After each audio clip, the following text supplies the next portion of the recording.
Ayan, sumunod na salok. Medyo malaman-laman ito guys.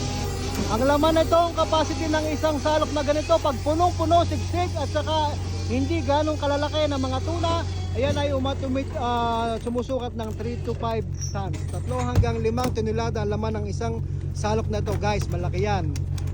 Pagka mga skipjack lang, at saka mga yellowfin na mga 2 kilo, 3 kilo, ayan ay umabot ng 3 tonelada hanggang 5 tonelada ang isang puno ng salok. Paulit-ulit at si mga isda. Ayan, good morning. At tayo na bless na naman. Sabi ko nga sa reels ko kanina ay ito yung grupo ng isda natin na hinuhuli kahapon. Ngunit napakailap, hindi siya nahuli kahapon, 2 beses nating inarihan. At may nagsasabi bakit nakakasigurado kami na ito yung isda namin kahapon. Yes po, kasi hindi kami umalis ng area at ito lang yung grupo kahapon dito.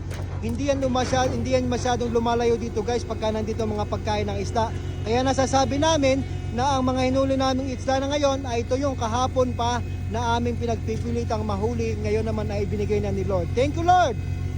Ayan, lagi po tayo nagpapasalamat sa blessings na pinagkakalob ni Lord, sa kalusugan, sa gandang panahon, at sa kondisyon ng ating mga helicopter at ang ating mga tauhan, pati ang ating bangko. Ayan guys, salamat talaga sa inyo.